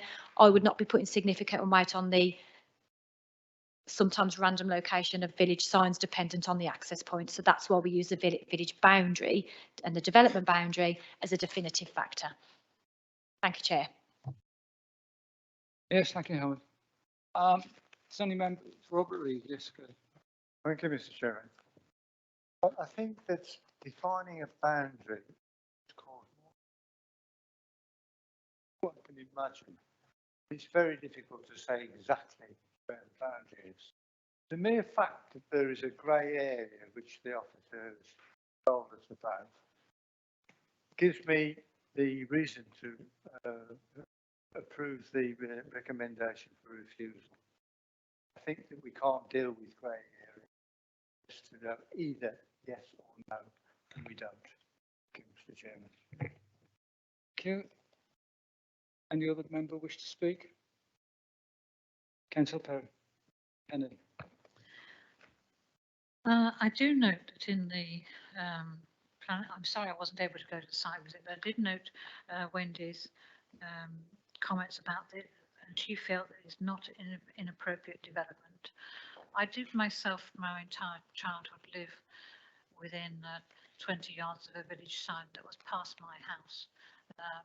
And I have to say, village signs can be somewhat random in their placings.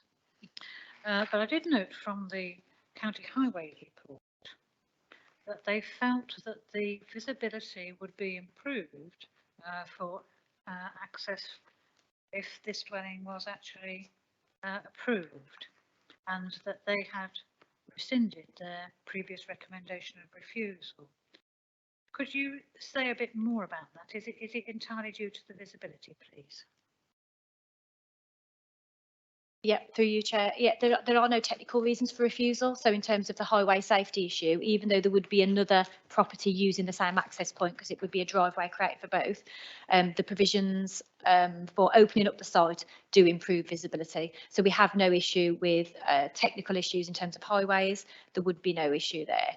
It's only the Greenbelt issue where we don't feel it's appropriate development and no very special circumstances have been advanced. So yes, you could say that the opening up of the site, despite its intensification of the use with an additional dwelling, would still add as an improvement there, because as we saw on site, those of us who visited it, it has been opened up previous to what was shown on the original photographs and on the street view as currently. Thank you, Chair. Yes, thank you. Any other member wish to? Yes, go ahead, Diane. Yes, of course you can. Given the actual situation of that road itself, there have been additions in recent years, despite all of it being in the green belt. Okay, some of the houses that have been built there have replaced former industrial buildings, so you could say that was a brown site and that was acceptable anyway. But looking at the site itself, I think it would look far better with a modern new house on it than the awful little, I don't know what you call it, building that's there at the moment. Anything would be an improvement on what is there at the moment. The only thing I would say is that 2 applications have already been refused recently on that site. One was for 3 small dwellings and another one was for 2 larger dwellings. And I would like to say that if we give permission tonight for this application to be approved, to go through, that conditions are put on it that no further developments can be there. We can't do that, can we? No, we simply can't do it. I am inclined to approve it. Yes, now. On reflection, because as I say, what are you inclined to approve? The application. The application is to refuse a recommendation. But yes, I'd like to go against the refusal and recommend approval. Okay, yes, I understand you. That now, is so, sorry. I beg your pardon, Chairman. Yes, it is a really tricky one, this. But having been there and, well, I know it well anyway, because it's not far from where I live, it would improve the look of the whole entrance to the village, if you like, by having a nice modern looking house. Thank you.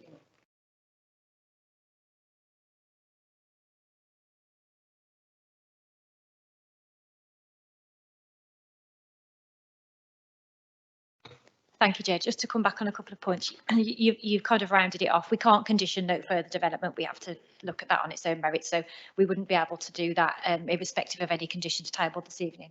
But I don't think in terms of it would be better than what's there now. I don't think there would be any argument that something there would be better. However, we're not at that point. We are not at the point where we are looking at highway safety or the design of the building, because there is an in principle issue of the development and the dwelling being there in the first place. And I think we've got to be very mindful of recent decisions that have been made in the locality and the fact that none of them have been tested at appeal. And that's ultimately where we used the case law to shape and determine the recommendations that are put forward. So whilst I couldn't disagree that a nice house may be prettier there, we're not at the point where we can even discuss design and finishes and that kind of thing, because it's a principle of the dwelling being there in the first place. And we have to be clear, in Greenbelt terms, it's not acceptable, and no very special circumstances have been advanced. So it's quite difficult for us to look at that when we're not in that position. So I just wanted to make that point. Thank you, Chair. Thank you. Any other member wish to speak? I was on the site visit, so I think I'll give my 2 penny worth. When I first saw this application, I thought, it's in a ribbon development, although that ribbon is just slightly outside the village boundary.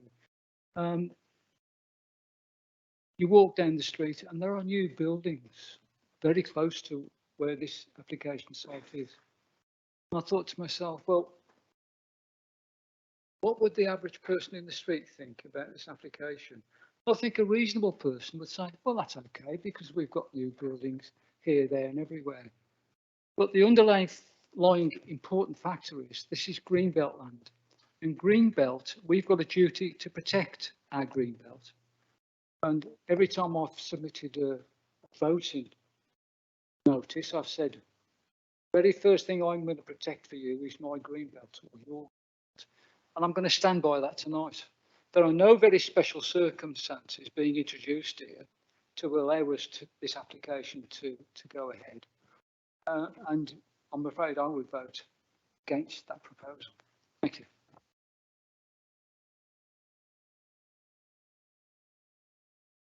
Go ahead, yes. Can I just ask the question? If this came forward as a rural exception site, would that be permissible? The rules around rural exception sites are quite distinct. So first of all, it would have to adjoin the development boundary. I'm just having a look at the map as to whether this site does. Thank you very much. I'm checking. So it's separated by the playing fields, and I know there's a comment about it adjoining the proposed allocation of the local plan, but categorically it doesn't. That's further south than where this area of land is. Rural exception sites come forward through partnership working with the parish council and at the use of a rural housing enabler, who will then do a survey across that parish to understand what the housing need is, and then carry out a site assessment of all available land around that village boundary to find the one that's the most appropriate to meet whatever the defined need is as part of that parish survey. So first of all, a parish needs survey hasn't been carried out. The site does not adjoin the village boundary, so would be discounted immediately, and it doesn't have the support of the parish council, and it's not being put forward for affordable housing only. So it would fall down on a number of factors, site and the actual need to demonstrate it. So in short, no, it is not suitable for an exception site. Thank you. The reason I was asking that was because of the community need that's been expressed for more bungalows within this area. Thank you. Thank you, Councillor Reid. Mr. Chairman, we're not discussing a rural exception site. Accept that. There's a question that came up. It was an appropriate response was given. Councillor Perry, yes. Thank you, Chairman. I hear what you say, There's nobody, there's probably every councillor that sits on this planning committee and on the council want to safeguard our green belt. End of story. It's always been that. And I agree with what you say, but how many times have we sat in this chamber, and are we discussing this application now? We sat in this chamber and you read through them, even at home, when you read the minutes and the officer's report, within the green belt, and they still approve things within. The previous application, which wasn't discussed, was in the green belt. On this here now, different circumstances, and I'm not going to relate to it because it's gone. But what I'm saying is, there's an argument again for, you look at that plot of land there now, there's a house one side or a bungalow, and there's one the other side. To me, it complements the fact that there's a space in the middle and that needs to be developed. At some point in the future, we're going to have an application in here, probably for far more than one development on that site. So far be it from me to sort of say, here, I would prefer one on there. If it's a ribboned and it's on the outskirts of the village, as we're talking about, then I would say more than one. So that's why I seconded the proposal to. For the Thank you, Councillor Ferry. Thank you. Yes, thank you very much, Chair. Just to pick up on the point that Councillor Perry's made about Greenbelt policy, just to reassure and reiterate, we approach Greenbelt policy consistently and fairly in every application. Each application is considered on its merits of what's there. The previous application obviously was suitable in the Greenbelt for that application's reasons that were set out in it. The position on this application is that for this site, whilst I understand what the comments are that something pretty there would make it look better, that is not a planning matter. We're at a point where, is it acceptable in principle of Greenbelt? We go back to the policy, we go back to MPPF, we see what it says, and we look at whether it meets. The last application we felt had very special circumstances, so it met the policy. The position of this is that it doesn't have very special circumstances and it doesn't meet the policy. But just to reiterate, we always look at Greenbelt policy consistently and fairly in order to make the recommendations. Anybody else wish to speak? Councillor Holmes, do you want to say anything else? No. Okay.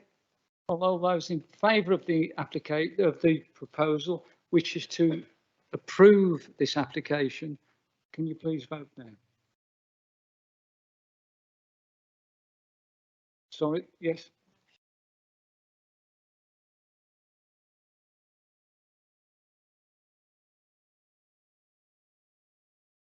Yes, but there's been a proposal made by Councillor Holmes. Can we vote again? Thank you. That's 2 for the application. Those against this proposal?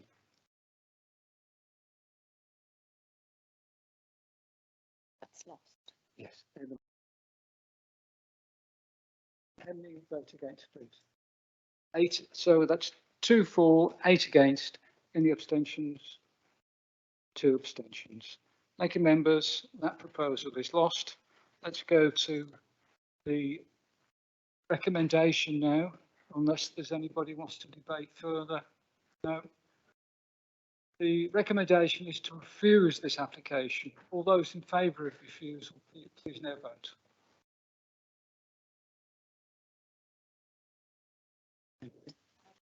That's 8 for refusal.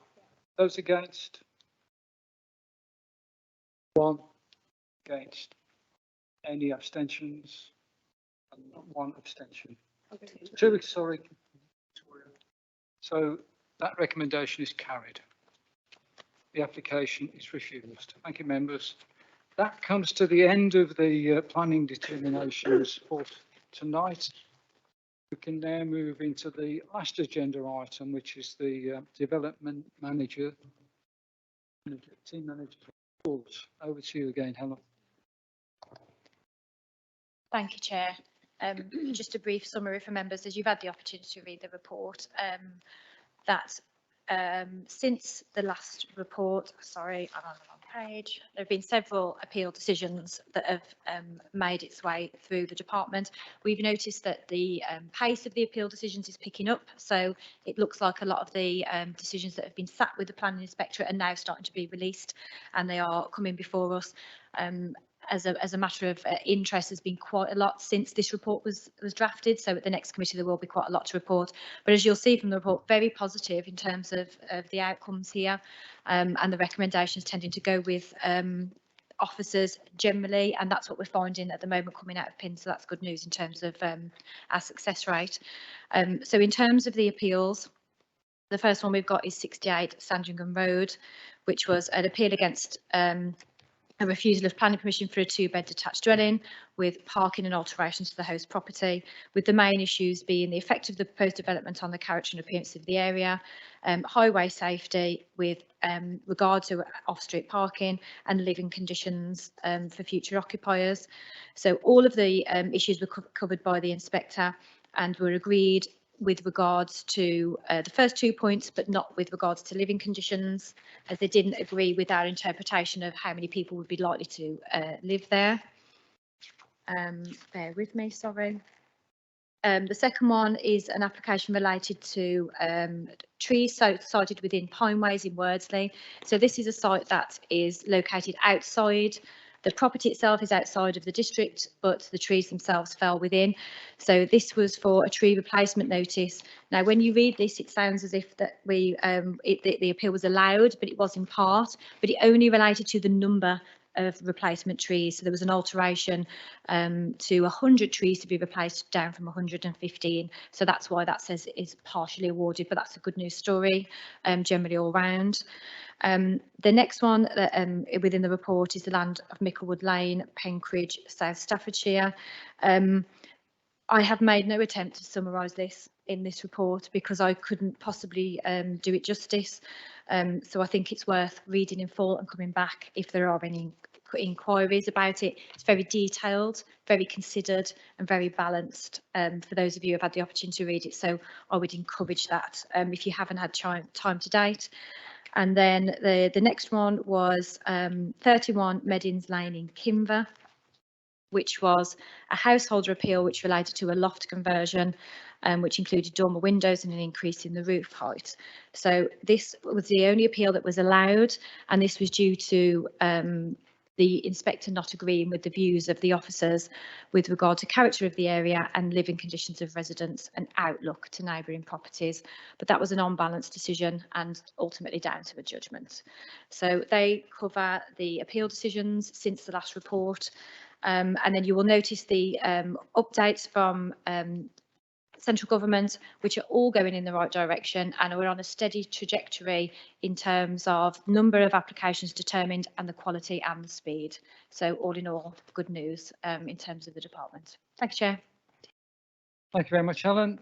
That brings us to the end of the meeting. It's my last meeting as chairman of this committee, you'll all be pleased to know, and Brian as well. Yeah. So we've almost come to the end of our 4-year term. We've got a few days left for heavy canvassing. If those of you who are standing, I wish you all the best of luck with your results. And I'm going to come back one more time. I'm going to come to your very first full council meeting to see who the new faces are.